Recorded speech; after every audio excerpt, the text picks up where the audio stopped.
selamat malam. Selamat berjumpa lagi dengan saya Yudo dan juga teman saya. Saya Roma. Iya, kita berjumpa lagi ya di Alkitab pada malam hari ini. Bagaimana kabar teman-teman? Iya. Iya, harapannya semua dalam keadaan baik. Iya. Dan bersyukur ya di hari ini kita sudah memasuki bulan Oktober. Betul sekali. Ya. Kalau di Sabda sendiri, bulan Oktober ini adalah bulan yang sangat berkesan. Iya, betul sekali karena di bulan ini Sabda itu mengadakan ulang tahun ya. Iya. Ulang tahun yang ke-30 tahun ini ya, Kak. Yeay, bersyukur. Puji Tuhan ya, 30 tahun Tuhan menolong gitu untuk pelayanan yang Lembaga Sabda. Iya. Dan sepanjang Oktober juga dalam rangkaian Alkitab yang akan berlangsung setiap minggunya, kita akan mengangkat masuk di Oktober ini temanya adalah tentang tokoh pemuda di Alkitab. Iya. Jadi kita menyambut gitu ya, Hari Pemuda ya. Iya, sekaligus. Sumpah Pemuda. Nah, karena kedua guys kita sudah hadir, kita mau kenalan dulu ya berarti ya Kak Yud ya. Iya, betul sekali. Oke. Kita kenal maka tak sayang katanya. Iya, kita kenalan dari Ray dulu deh, yang paling sudah sangat terkenal sih harusnya ya. Tapi mungkin masih perlu perkenalan. Oke, silakan Ray. Ya, terima kasih Mas Yudo dan Kak Roma. Ya, perkenalkan teman-teman, aku Ray. Aku staf di Yayasan Lembaga Sabda dan juga pelayanan di gereja di Kediri. Di sembari pelayanan, sembari melayani. Ya, melayani juga semua sih. Ya, itu. Thank you, Ray. Oke. Ya, silakan Michelle. Oke. Halo semuanya, aku Michelle. Aku mahasiswa di UPH, umur 18. Dan aku asli Bogor. Asli Bogor. Oke. Sekali lagi selamat datang untuk teman-teman semuanya. Kita ada dalam acara PA Online bareng seri Alkitab. Ini satu pendalaman Alkitab yang kita lakukan setiap hari Senin. Waktunya seperti ini ya, 7:30 sampai selesai. Untuk kita menggali pasal-pasal yang terkenal yang Alkitab atau top ya, yang top di dalam Alkitab kita. Gitu. Iya, betul sekali. Dan juga kita memakai metode SABDA supaya kita nggak kemana-mana dalam penggaliannya ya. SABDA itu adalah simak, analisa, belajar, doa, diskusi, dan juga aplikasi. Jadi teman-teman nanti kita akan mempraktekkan ini langkah per langkah ya, supaya kita dapat aplikasinya itu seperti apa nantinya. Oke. Tadi kita sudah jelaskan bahwa tema kita sepanjang bulan Oktober ini adalah tentang tokoh pemuda di Alkitab. Dan minggu ini dan hari ini kita akan belajar tentang tokoh Yonatan. Nah, apakah teman-teman sudah tahu siapa Yonatan, bagaimana kisahnya, dan apa yang bisa kita pelajari dari seorang tokoh Yonatan ini? Itu yang akan kita lihat bersama, apalagi kita tahu ya bahwa ada satu persahabatan yang terjadi antara Yonatan dan Daud, dan ini adalah satu contoh yang bisa kita teladani sebagai anak muda zaman sekarang. Untuk memulai serangkaian Alkitab kita malam hari ini, Kak Yudo akan memimpin di dalam doa pembukaan. Oke, baik teman-teman, mari kita berdoa terlebih dahulu. Tuhan Yesus, terima kasih untuk malam hari ini. Tuhan, kami sungguh bersyukur kembali lagi kami datang ke Alkitab lewat berbagai macam device kami dan juga di berbagai tempat. Kami ucap syukur Tuhan untuk waktu ini. Kami mohon Roh Kudus menyertai kami dalam setiap penggalian kami dan juga teman-teman kami yang ikut serta dalam penggalian ini. Boleh Tuhan berkati juga. Kami berdoa Tuhan untuk listrik, untuk jaringan dan juga untuk kami semua supaya kami boleh memiliki waktu yang intim dengan Tuhan dan juga firman-Mu. Terima kasih Tuhan Yesus, kami berdoa untuk setiap guest, baik Ray maupun Michelle, supaya mereka juga dapat membagikan penggalian mereka dengan baik, sehingga kami semua boleh mendapat berkat. Terpuji nama Tuhan Yesus, kami berdoa, haleluya, amin. Oke, ya, sorry, kita akan overview dulu ya tentang Yonatan sedikit, walaupun nanti 5 ayat dari 1 Samuel pasal 18 kita akan gali bersama Ray dan juga Michelle. Oke teman-teman, tadi saya tanya ya, apakah teman-teman tahu siapa Yonatan? Ya, kalau kita lihat sedikit latar belakang dari Yonatan, Yonatan ini adalah putra tertua dari Raja Saul, dan kalau kita tahu Raja Saul ini adalah raja pertama yang Tuhan pilih untuk memimpin bangsa Israel ketika Israel meminta raja gitu ya. Dan Yonatan ini adalah satu tokoh penting juga di Perjanjian Lama karena dia seorang pahlawan perang dan juga dia juga seorang orang yang mengasihi orang tuanya Saul dan mencintai juga negaranya gitu. Makanya dia banyak di medan perang untuk mengalahkan musuh-musuh yang ada saat itu, salah satunya orang-orang dari Filistin gitu. Dan dia juga berbakti kepada orang tuanya si Saul dan juga mengasihi sahabatnya yaitu Daud. Iya, sebagai putra mahkota dari Saul, seharusnya dia adalah penerus dari tampuk atau tahta Israel gitu ya. Tetapi nanti kita akan lihat bahwa Yonatan ini bukan hanya orang yang tadi punya keberanian, tapi juga orang yang bijaksana. Karena itu kita akan melihat dari penggalian-penggalian yang akan kita lakukan bahwa dia juga bisa membangun relasi dengan Daud yang notabene bukan orang siapa-siapa, tapi dia melihat hati dan juga peran Daud dalam bangsanya begitu. Oke, kita akan juga lihat overview dari konteks 1 Samuel 18.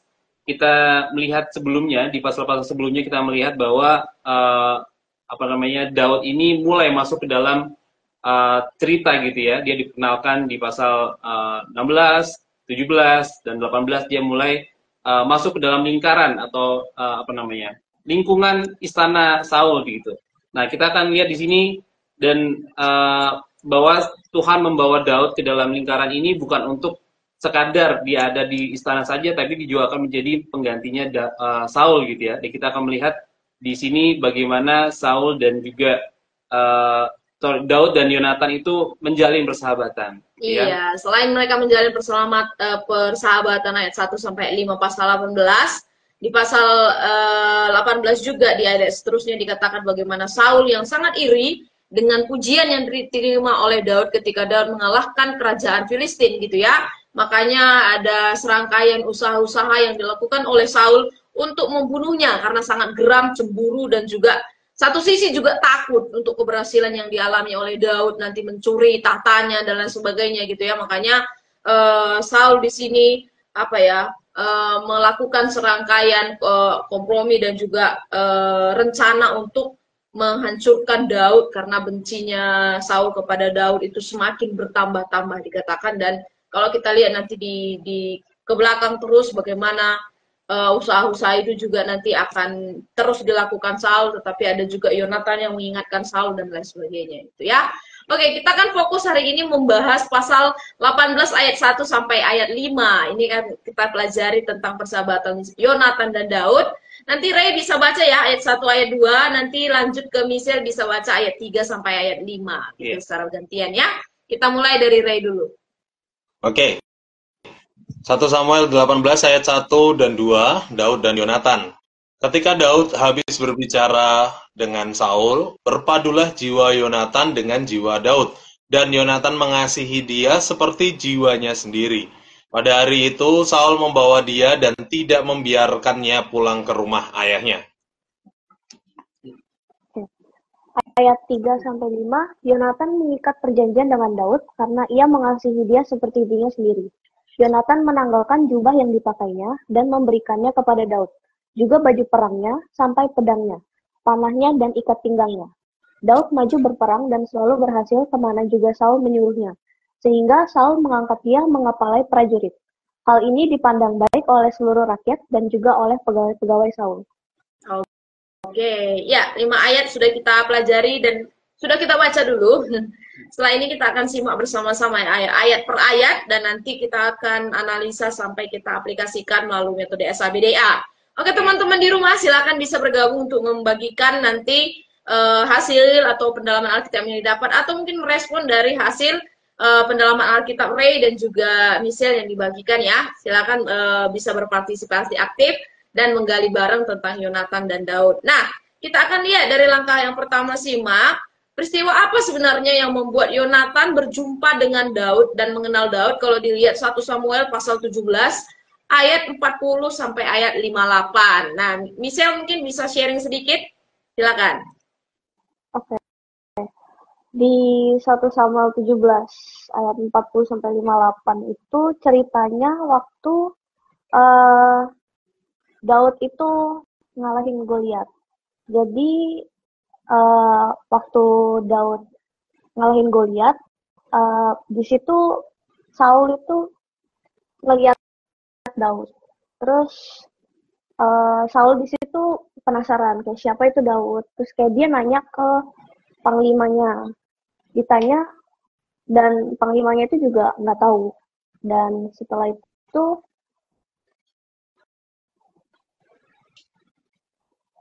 gimana? Misal? Terus habis itu Daud datang terus langsung ditanya kayak, kamu anak siapa? Terus Daud jawab, anak hamba tuanku Isai, orang Bethlehem itu. Ya. Oke. Ya, sudah? Sudah.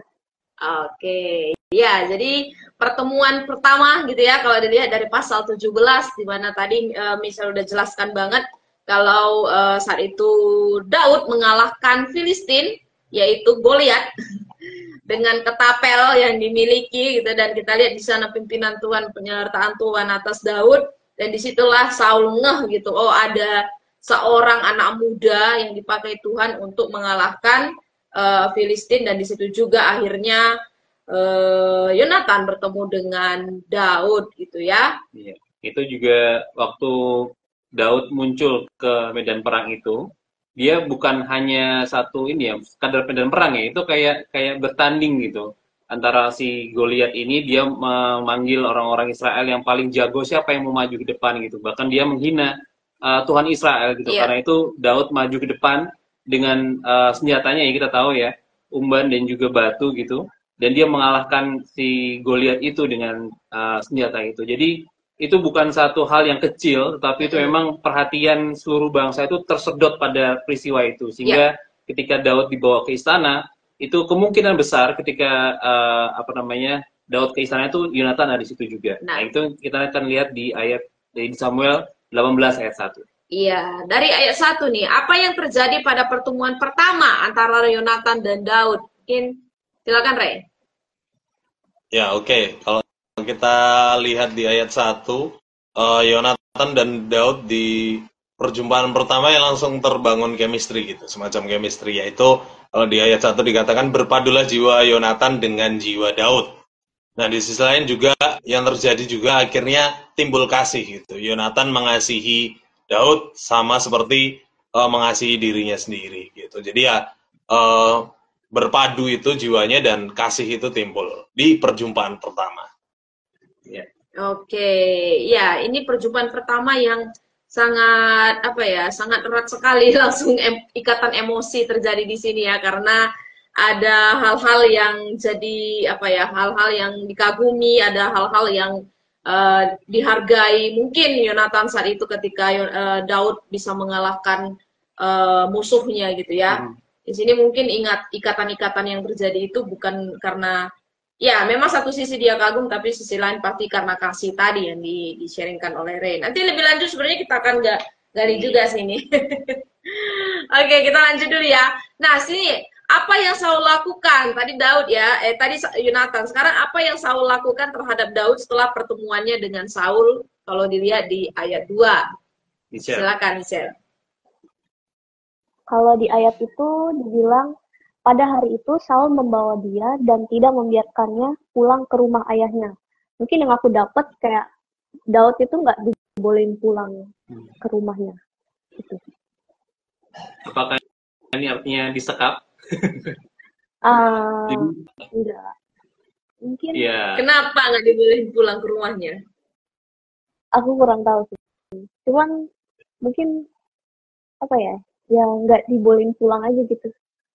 Oke, jadi kalau kita lihat ke bawah di ayat yang kelima itu dibilang bahwa Daud itu disuruh maju kemanapun juga oleh si Saul gitu ya. Jadi kemungkinan besar ketika kalimat atau kata tidak boleh pulang ke rumah ayahnya itu berarti memang dia direkrut gitu ya, dijadikan kayak tadi bilang, jadikan bagian dari lingkaran kerajaan gitu, sehingga dia dikerjakan oleh Saul sendiri sebagai mungkin prajurit ya kalau kita lihat di ayat 5 gitu ya.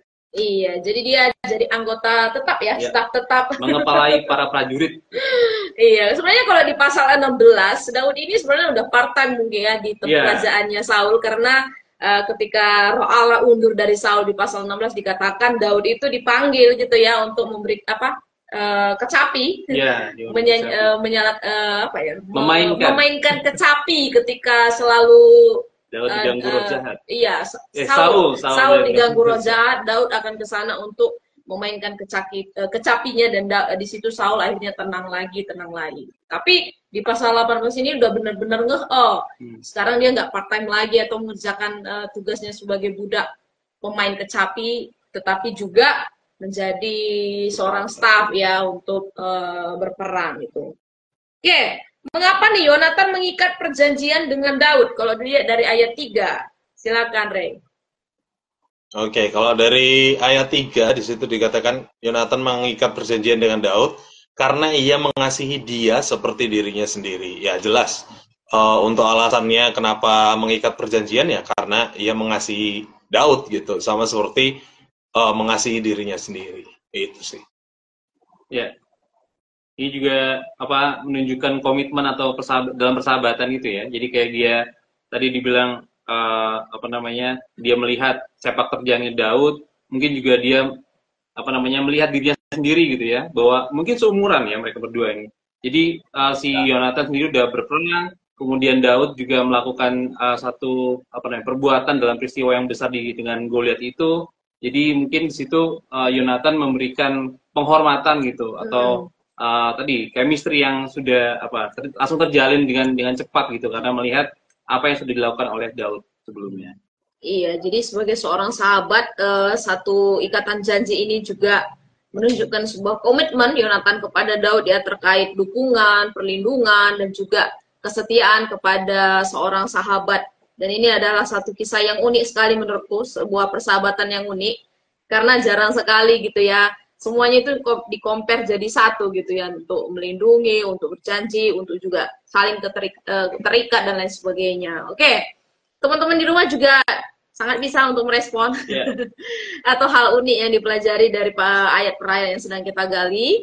Ya, kita akan lanjutkan di ayat 4 ya, di ayat berikutnya. Apa saja nih yang Yonatan berikan kepada Daud kalau dilihat dari ayat 4? Silakan, Michelle.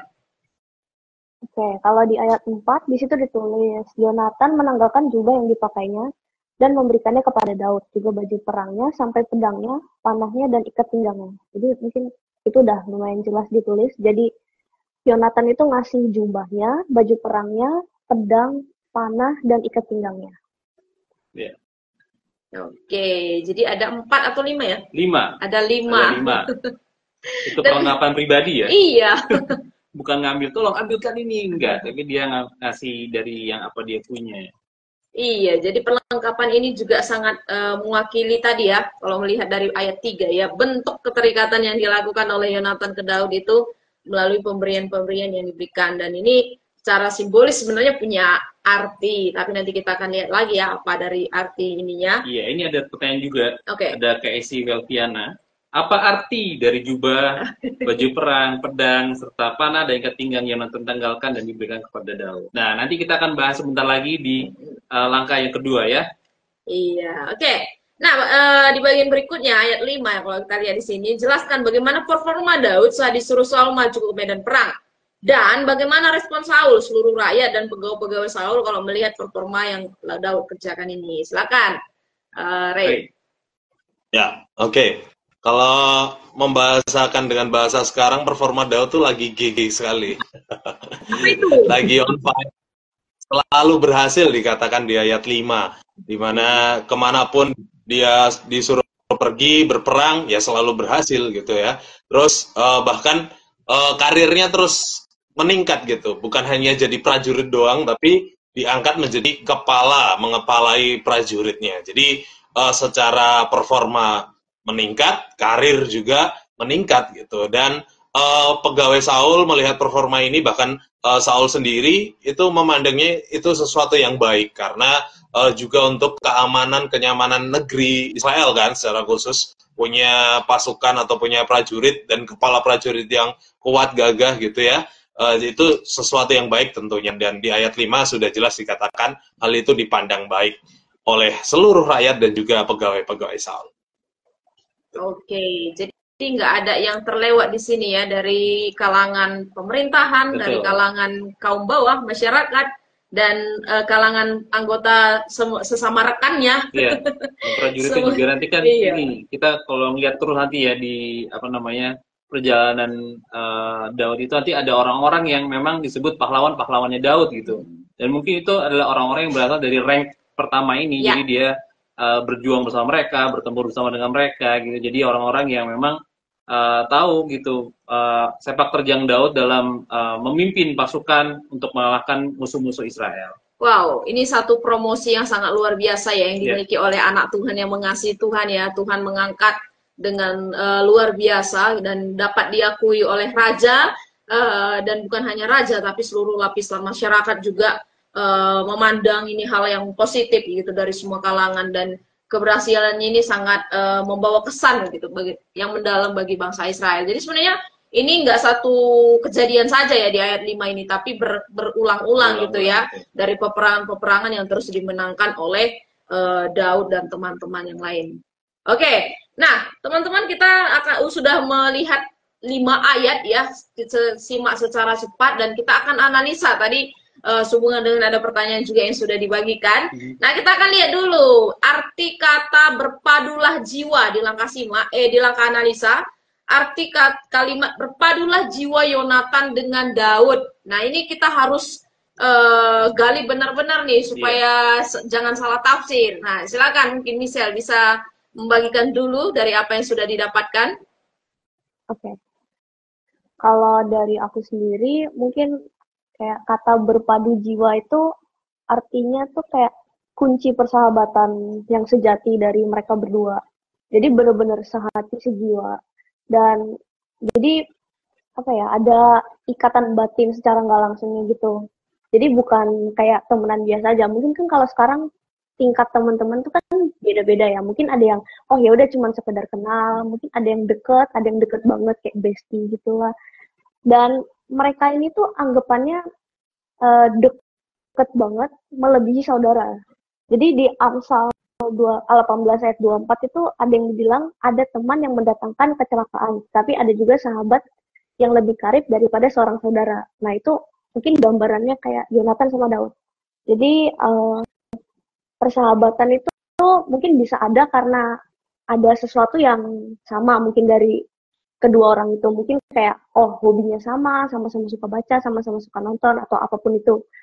Cuman kalau yang Daud sama Yonatan ini, mereka itu terikat karena memiliki visi misi yang sama.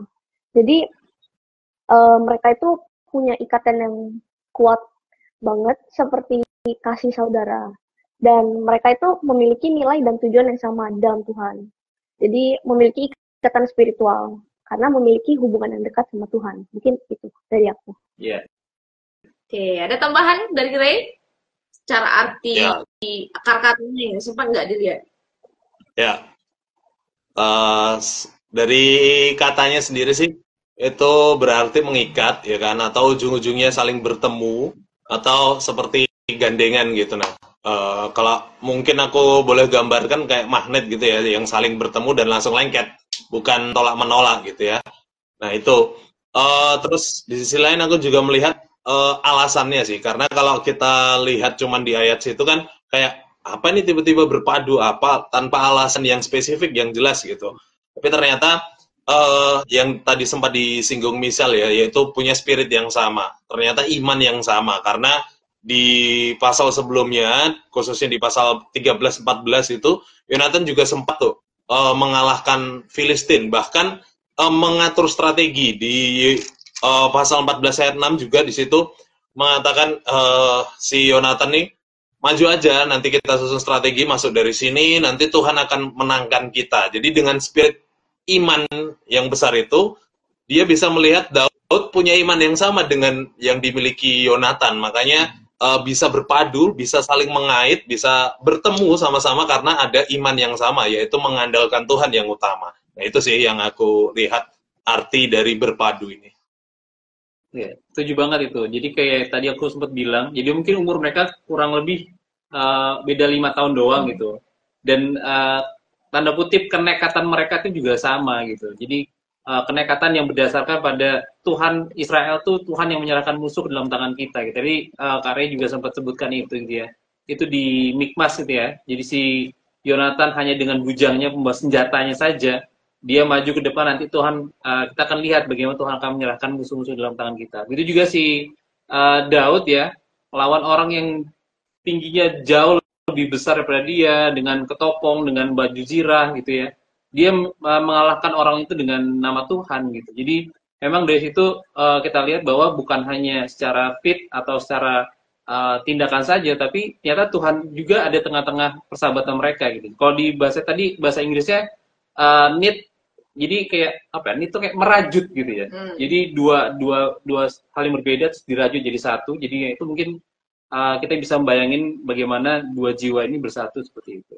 Iya, jadi selain roh yang satu yang berasal dari Allah gitu dengan iman yang sama, spirit yang sama, kata jiwa Yonatan dengan jiwa Daud itu kalau dari bahasanya di artinya nefes gitu ya, ada satu konteks yang membuat mereka menyatu secara emosi, secara pikiran, secara kehendak, dan itu membuat hubungan mereka tuh semakin deep gitu ya, semakin dalam antara Daud dan juga Yonatan karena punya jiwa dan punya roh yang sama yang berasal daripada Tuhan dan juga apa tadi roh yang mengasihi Tuhan gitu. Jadi sebenarnya kata berpadulah ini bukan langsung tiba-tiba pertemuan pertama langsung berpadu, enggak, tapi dasarnya itu berasal dari satu roh, satu nafas yang memberikan, yaitu dari Tuhan Yesus, dari Tuhan gitu, dari Tuhan, dan membuat mereka juga semakin erat gitu di dalam persahabatannya mereka.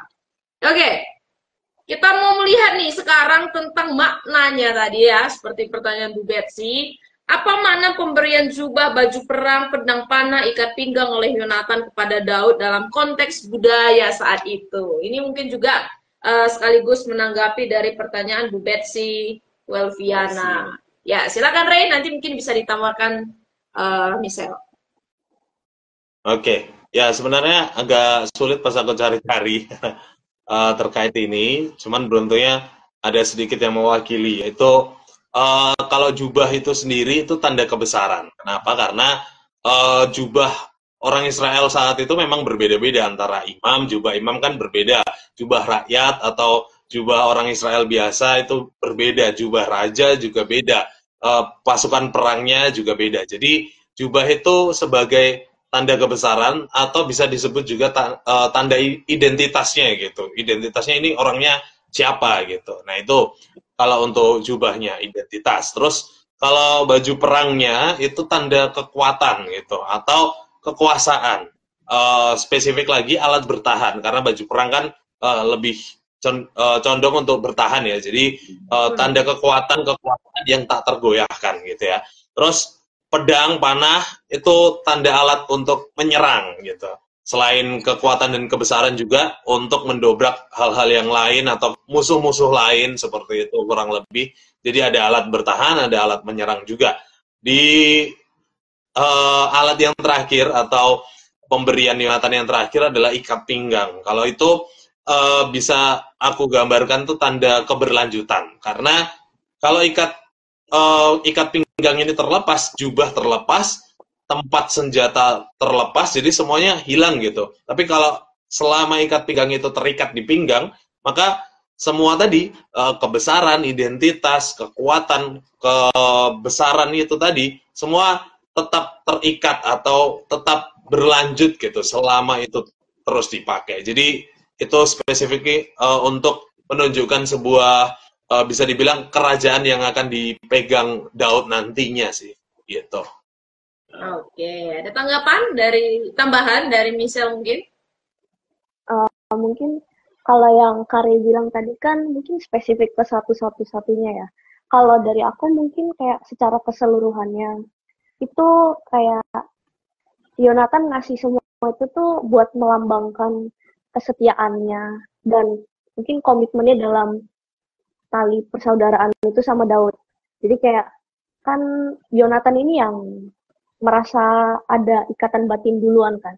Jadi Yonatan ngasih semua itu ke Daud tuh kayak bentuk inisiatif dari dia buat ke Daud gitu. Mungkin itu aja. Iya, oke, terima kasih. Nah itu harap bisa menjawab untuk Ibu Esi Welviana ya tadi yang menanya apa makna dari pemberian itu. Ya dari konteks budaya juga aku tadi aku baca tadi itu pemberian itu juga kayak menunjukkan bahwa dia tulus gitu dalam menjalin persahabatan. Kita tahu bahwa tadi sebutkan bahwa Yonatan itu putra mahkota Saul. Dia adalah orang yang seharusnya nanti menjadi raja gitu kan. Tapi di situ dia memberikan apa yang dia miliki. Kayak tadi Ray bilang dia memberikan status gitu pada Daud untuk dilihat oleh banyak orang gitu ya. Oke, kita akan lanjut ke yang berikutnya. Silakan Kak Roma. Ya, teman-teman, kita mau selidiki dulu ya dari beberapa ayat-ayat referensi silang sehubungan dengan ayat hari ini. Oke, nanti coba Ray bisa baca ayat 1 Samuel pasal 19 ayat 4, 1 Samuel pasal 20 ayat 17, dan ayat 32 sampai 34, dan ayat 42. Setelah itu Michelle baca 1 Samuel 23 ayat 16 sampai 18, 2 Samuel 1 ayat 11. Silakan dibaca dulu ya. Dari Ray dulu. Ya. 1 Samuel 19 ayat 4. Lalu Yonatan mengatakan yang baik tentang Daud kepada Saul ayahnya. Katanya, janganlah raja berbuat dosa terhadap Daud hambanya, sebab ia tidak berbuat dosa terhadapmu. Bukankah apa yang diperbuatnya sangat baik bagimu? Lalu 1 Samuel 20 ayat yang ke-17. Ayat yang ke-17. Dan Yonatan menyuruh Daud sekali lagi bersumpah demi kasihnya kepadanya, sebab ia mengasihi Daud seperti dirinya sendiri.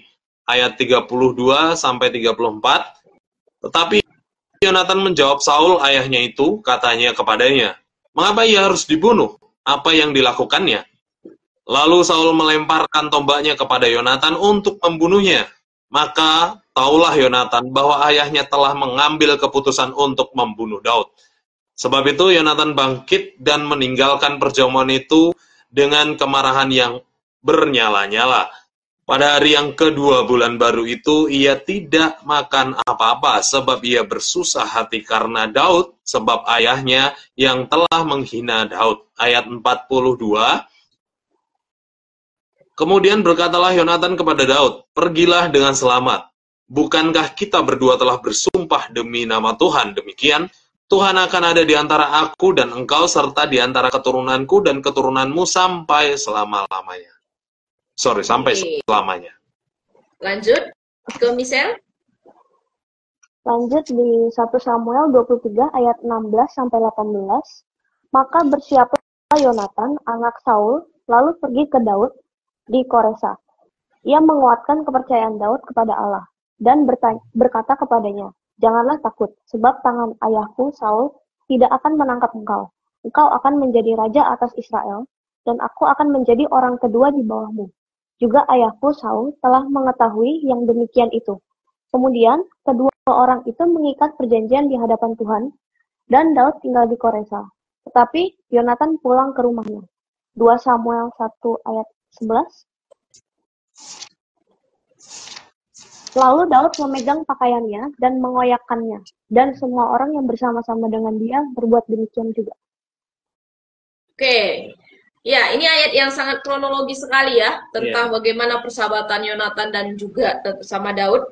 Setelah membaca ayat-ayat tersebut, teman-teman dari Ray dan Michelle sudah membacakan ada 4 ayat gitu ya, 4 bagian, 4 pasal. Apa yang dapat kita pelajari dari riwayat persahabatan Yonatan dan Daud kalau dihubungkan juga dengan ayat referensi silang tadi dan juga untuk yang sudah disimak dan juga sudah kita analisa tadi. Mungkin dari Ray nanti ke Michelle ya. Sesuai dengan ayatnya yang dibaca aja. Silakan. Oke. Ya dari beberapa ayat yang kita baca, aku bisa boleh simpulkan satu sih, saling ya. Persahabatan yang saling.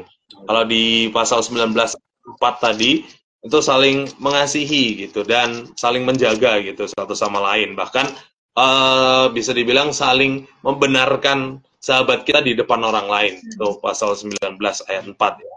Terus di pasal 20 ayat yang ke-17 itu aku menggambarkannya bisa dibilang saling mengasihi juga, ditegaskan lagi kan ayat 17 dan ayat berikutnya 32 nyambung, itu saling melindungi gitu ya, saling melindungi di situ.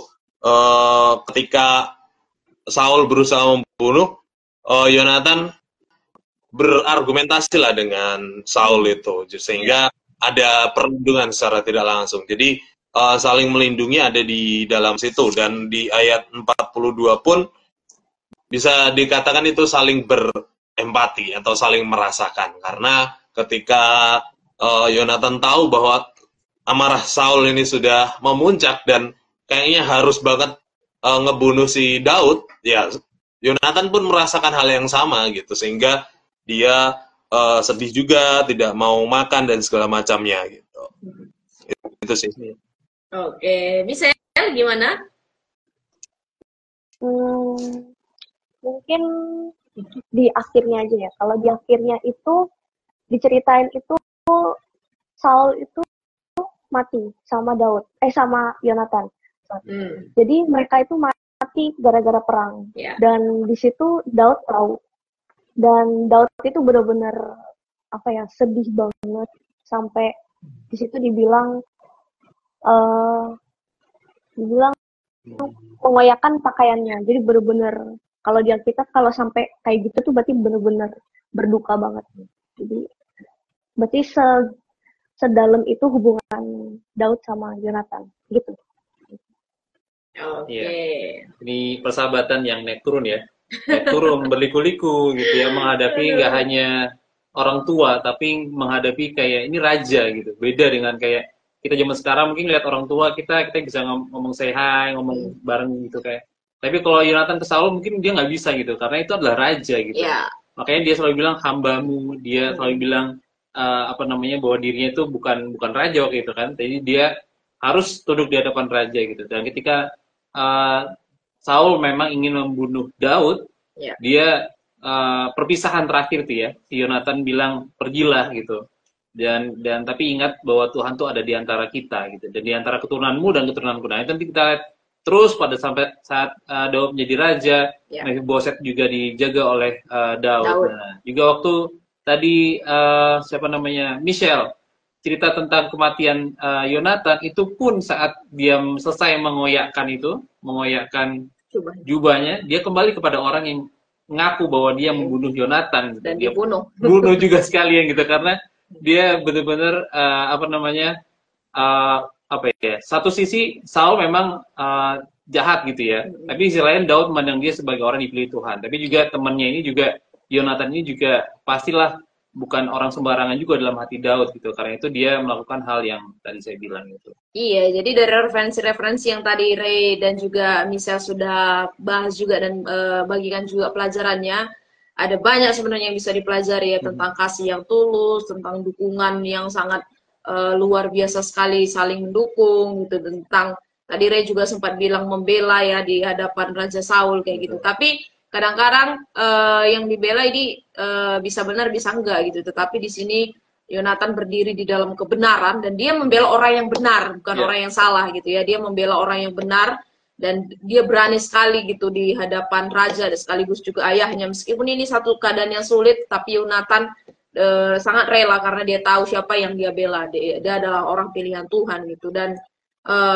banyak hal sebenarnya yang bisa dipelajari dari referensi sila yang sudah kita lihat tadi. Tapi sekali lagi ya, spirit yang sama dan napas yang sama yang dimiliki Daud dan juga Yonatan yang saling mengikat ini, istilahnya Tuhan yang berikan roh ini sehingga mereka juga tetap saling mendukung, saling mengasihi sampai kematian. Iya, jadi memang dua-duanya memang cinta terhadap bangsa mereka sendiri gitu, terhadap Israel, kepentingan Israel, tapi juga Tuhanlah yang membuat Daud naik sementara Yonatan harus turun di bawah. Itu dibilang aku akan menjadi orang kedua, tapi itu belum sampai terjadi ya. Ya itu memang benar-benar satu kerendahan hati. Kupikir Yonatan dia tidak mempertahankan tahta gitu, tapi dia tahu apa yang jadi keputusan Tuhan bagi bangsanya. Iya, logikanya kan dia harus mempertahankan itu. Iya, betul sekali. Tapi mungkin dari ayat tadi yang menanggalkan jubahnya dan diberikan ke Daud itu sebagai tanda gitu ya, bahwa harusnya bukan aku yang dipilih Tuhan, tetapi Daud yang akan dipilih Tuhan gitu. Dan kelihatan di ayat-ayat seterusnya yang tadi sempat kita baca. Oke, kita akan lanjut dulu ya di bagian diskusi. Kita mau masuk nih ke bagian relevansi dan implementasi nih. Tadi kita sudah banyak belajar dari ayat-ayat yang kita gali. Sekarang apa yang menjadi dasar nih dari ikatan persahabatan antara Yonatan dan Daud? Ya, kita lihat dulu dari sini dasarnya. Mungkin dari Michelle, gimana menurut kamu? Kalau dari aku mungkin kasih Kristus sih. Karena yang tadi dibilang kayak satu spirit. Jadi kayak bener-bener punya tujuan yang sama dalam Tuhan maksudnya. Jadi mungkin itu sih dasarnya kalau dari aku. Oke. Kak, kasih ya, kasih yang jadi dasar dan fondasinya. Apakah Rey setuju atau ada mungkin tambahan tentang dasarnya? Silakan. Ya, kalau bicara soal dasar, tentu kasih menjadi dasar kasih Allah gitu ya. Tapi di sisi lain juga, dari segi manusianya, Daud dan Yonatan tuh punya iman yang sama.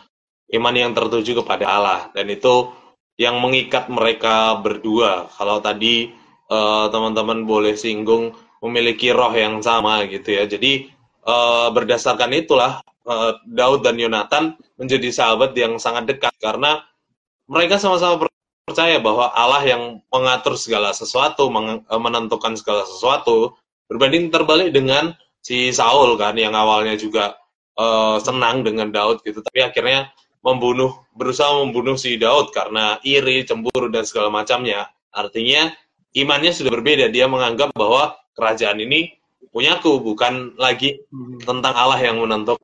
Itu perbedaannya, dan itu menjadi dasar yang kuat sih, iman. Iya, menarik sekali ya kita ngelihat ya. Jadi memang dua orang ini dia punya kesamaan. Satunya terlihat dari Ray itu adalah mereka tidak mengejar apa yang ada di depan mata mereka. Maksudku Yonatan mengejar takhta, Daud juga mengejar hal yang kok aku bisa jadi panglima nih, bisa jadi raja juga nih gitu. Tapi mereka tuh menyerahkan kepada Tuhan gitu. Terlihat dari bagaimana mereka memandang situasi saat itu gitu. Daud berulang kali kalau kita ngelihat di perjalanan hidup Daud, dia nggak mau menyentuh Saul karena Saul adalah orang pilihan Allah gitu. Tapi Yonatan juga demikian. Jadi dia mempertahankan bagaimana Daud ini bisa selamat, atau Daud ini dicari tentang bagaimana Saul memperlakukan dia gitu. Karena dia pengen supaya kehendak Tuhan itu yang terjadi, bukan kehendak bapaknya, bukan kehendak yang lain, tapi benar-benar melihat kebutuhan bangsanya untuk bergantung sama Tuhan gitu, bukan sama kehendak bapaknya yang sudah hampir, saya bilang hampir gila gitu ya, karena haus kekuasaannya gitu. Jadi ya kita bisa melihat kesamaan di antara kedua orang ini. Iya, semoga ini juga bisa menjadi dasar teman-teman untuk persahabatan kita mungkin dengan teman kita, dengan sahabat kita gitu ya, punya dasar yang berlandaskan kepada kasih Allah dan juga motivasi gitu ya, bukan untuk aku disenangkan gitu kan. Kalau persahabatan duniawi kan seringkali kayak gitu ya, gimana nanti supaya aku senang, aku nggak disakiti, aku nggak terluka gitu. Tapi di sini kita lihat kasih yang ada yang bertumbuh itu melalui kasihnya Tuhan itu dinyatakan dengan hal-hal yang memuliakan nama Allah, dan berbeda kontras sekali dengan satu tokoh lainnya seperti Saul ya. Oke, nah setujukah teman-teman bahwa Yonatan dan Daud memiliki persahabatan yang sejati? Gimana nih menurut teman-teman? Mungkin dari Ray dulu ya, nanti bisa ditambahkan Michelle. Ya, tentu tidak ada perdebatan untuk hal ini. Siapa yang nggak sepakat Yonatan dan Daud adalah sahabat sejati? Mungkin perlu baca ulang Alkitabnya.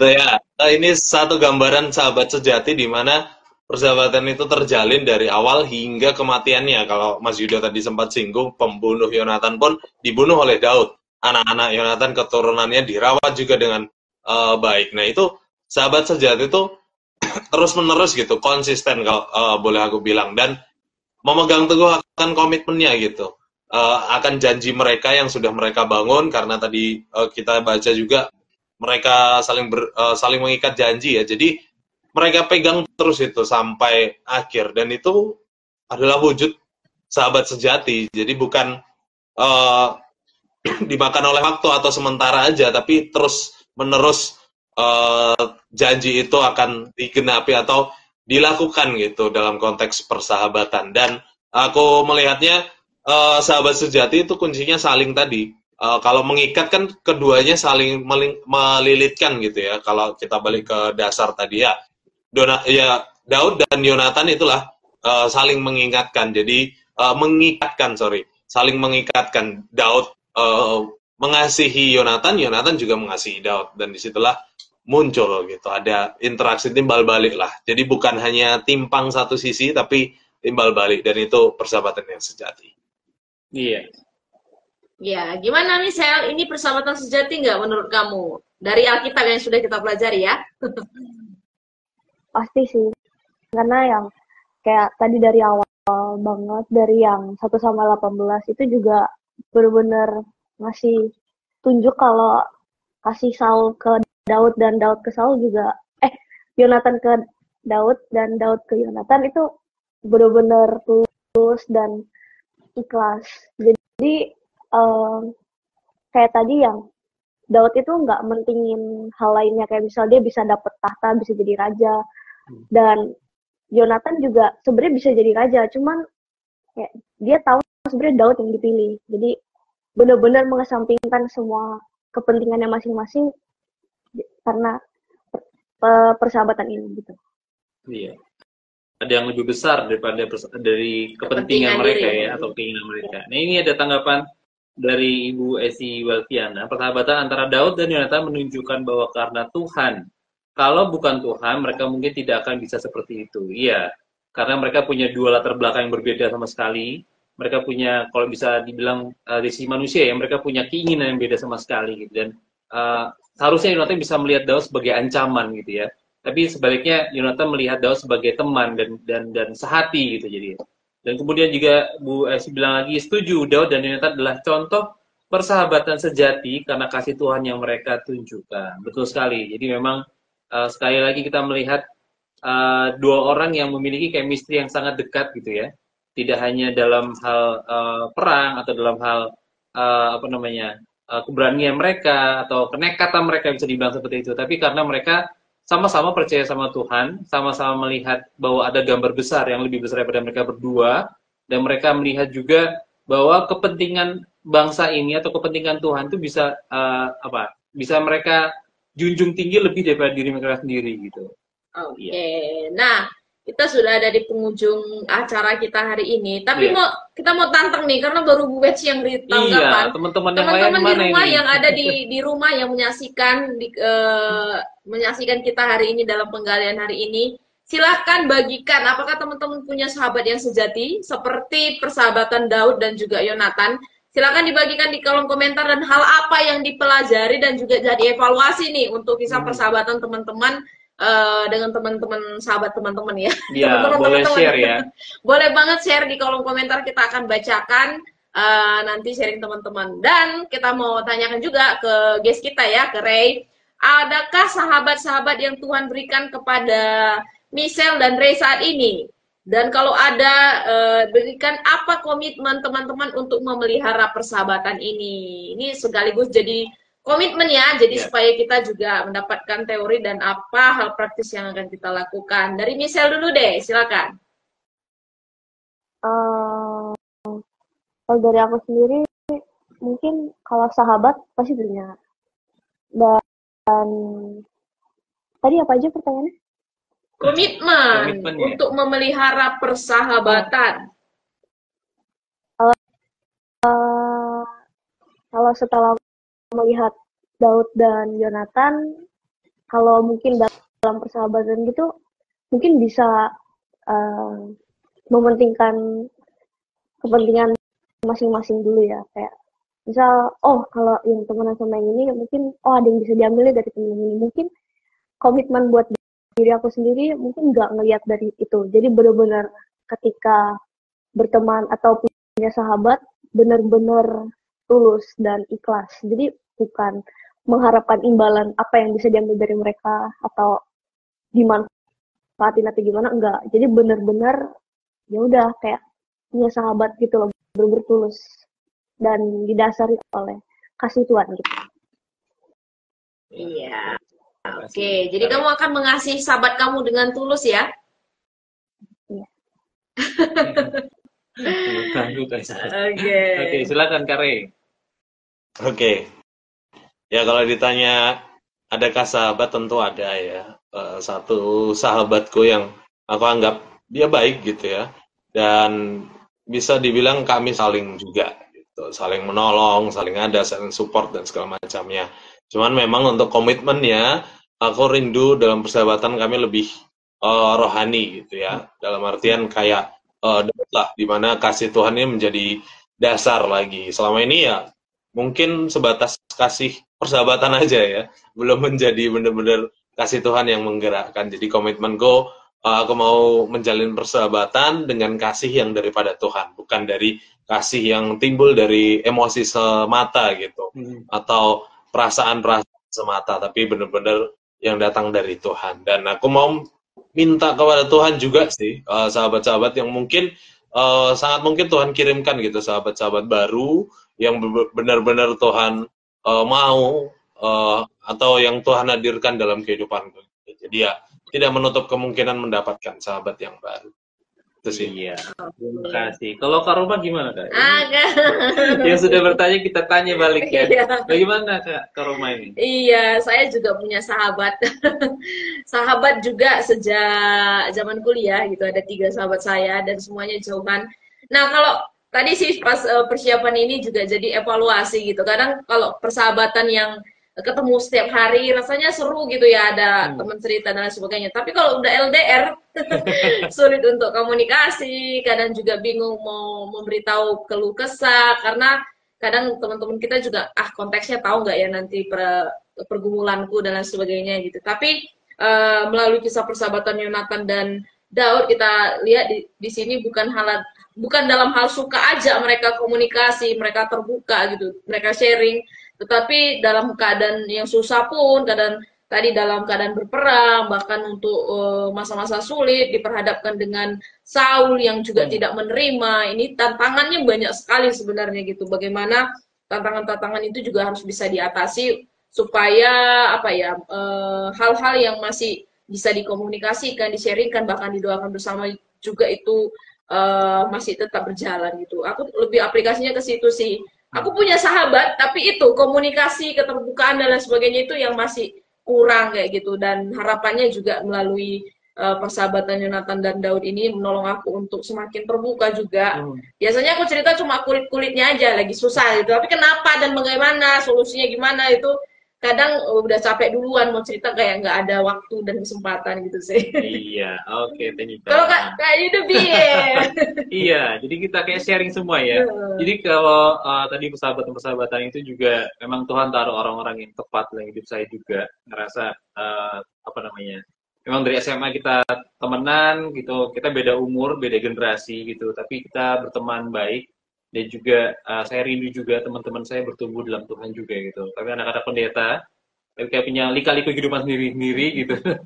Dan pengennya supaya bisa tetap memiliki kontak gitu ya. Kayak tadi Kak Rom bilang kontak dan juga tahu apa yang kita bisa doakan nih untuk kesehatan mereka kah, atau kehidupan mereka, atau orang tua mereka gitu. Jadi bukan hanya tentang kita, tapi bagaimana persahabatan kita itu juga apa namanya, sampai kepada kita care terhadap keluarga mereka, kepada apa yang mereka pergumulkan saat ini. Nah, Ibu Esi Wafiana juga bilang, saya punya sahabat yang selalu ada dalam segala suasana. Karena kami fokus pada Tuhan dalam pelayanan juga. Juga kami selalu berkomitmen untuk nama Tuhan yang dimuliakan. Amin. Terima kasih Bu Esi Wafiana. Teman-teman yang lain belum ada komentar nih. Belum ada. Kita masih punya waktu sebenarnya ya. Tapi Bu Betsy yang banyak sharing nih malam hari ini. Saya mau punya satu pertanyaan nih, tiba-tiba terbesit. Tadi mungkin kita sharing tentang sahabat yang sepantaran, atau mungkin dari SMA sama, dari kuliah sama, atau mungkin sedang kuliah bareng gitu. Menurut Ray dan Miss ya, persahabatan yang beda generasi, antara Gen Z dan milenial, atau mungkin punya sahabat yang lebih senior, itu bisa nggak sih? Dan apakah teman-teman punya kayak gitu? Gimana nih Ray atau Michelle? Ya, nanti misal tambahin. Oke. Sangat mungkin ya beda generasi, tapi walaupun aku bilang sangat mungkin, tapi memang untuk bondingnya lebih susah gitu, untuk menyatunya, karena pasti beda pemahaman. Ya, sekarang aja nih, generasi milenial dan generasi Z itu beda pemikiran gitu, dan itu ya bisa aja untuk bersatu dalam beberapa hal tertentu, tapi untuk keseluruhan seperti Yonatan dan Daud mungkin, kalau bicara soal kemungkinan ya mungkin gitu, cuman memang harus ada hal-hal yang lebih berat lagi, Cuman kalau kita berkaca ke Yonatan dan Daud, balik lagi kalau dasarnya adalah kasih dan iman dan spirit yang sama dari Tuhan, tidak ada yang mustahil gitu. Untuk memiliki sahabat yang beda generasi gitu. Aku punya baru teringat, bukan yang sahabat belum dekat-dekat sekali, tapi dia sudah hampir 40 usianya, tapi masih berkomunikasi baik juga denganku gitu. Mungkin belum dalam kategori sahabat ya, belum menemukan spirit yang sama, tapi kami saling support gitu ya, untuk membantu dan menolong satu sama lain gitu sih. Oke. Misal gimana nih, Sel? Aku sendiri sih setuju ya, kayak apa ya, umur kayak kalau rentang usianya jauh itu pasti susah banget buat connect. Tapi kalau aku sendiri sih belum punya ya. Kalau yang bener-bener sampai beda generasi gitu belum ada. Oke. Ya, biasanya beda generasi senior kita lebih ke motivator ya. Iya, gitu. betul. Atau kakak rohani. Kakak rohani. Oke, nanti kita akan bahas nih di minggu ketiga. Betul. Siapa dia itu silakan teman-teman hadir ya sehubungan dengan itu. Oh, Oke. Aku baru ingat. Gimana, Rey? Aku baru ingat keponakanku yang di Kediri ini SD kelas 4 dan keponakanku yang di Ambon SMP, tapi mereka klop sekali. Banyak kecocokan lah untuk dunia digital dan segala macam. Jadi bestie lah ibaratnya mereka. Ya mungkin itu bisa jadi salah satu contoh kalau memang beda generasi nggak menutup kemungkinan lah untuk dapat menjadi sahabat. Betul. Oke. Terima kasih teman-teman karena sudah sharing banyak tentang persahabatan antara Yonatan, sebenarnya bukan cuma Yonatan tapi Daud dan juga ada Saul di tengah-tengahnya. Dan pastinya kita belajar banyak tadi ya dari bagaimana Yonatan, bagaimana Daud, bagaimana Saul, dan di sini semua bagaimana Tuhan gitu ya, Tuhan yang menganugerahkan kasih kepada Daud, Yonatan supaya mereka bisa punya kedekatan, keintiman dan juga tadi keterikatan karena terpaut jiwa antara Yonatan dan Daud berdasarkan kasih Allah, dan itu yang membuat mereka sepaket sampai kematian memisahkan mereka masih tetap saling mengasihi, saling mengayomi, bahkan mendukung walaupun dari beda kaum, beda suku ya. Saul dari keturunannya Saul dari Benyamin, Daud dari Yehuda gitu, tetapi mereka tetap di dalam satu iman yang sama gitu. Dan ini menjadi teladan bagi kita ya untuk membangun persahabatan yang murni, yang tidak berdasarkan apa gitu ya, ada apa-apanya di balik udang gitu, tetapi benar-benar berdasarkan kasih Allah gitu ya. Nah ini Kak Yudo mau memberikan kesimpulan kepada kita semua. Oke, dari pengalaman kita hari ini saya mendapatkan satu pelajaran gitu ya, atau rangkum gitu ya. Jadi persahabatan yang sejati itu adalah persahabatan yang memandang Tuhan bersama-sama dan juga menaruh hati dalam segala apa yang Tuhan anggap penting gitu ya. Seperti Daud dan Yonatan, kita melihat bahwa mereka mempunyai hal yang jauh lebih besar daripada diri mereka sendiri, dari ego mereka, dari ambisi mereka, tapi sama-sama membangun, mengikat perjanjian, mengikat jiwa mereka untuk melihat turut serta dalam kehendak Tuhan bagi bangsa mereka. Itu salah satu yang belajar hari ini. Oke, ini Bu Betsy sekaligus penutup ya. Aku punya sahabat yang beda generasi dan kami selalu kompak dalam segala hal. Jadi sangat mungkin sekali gitu ya.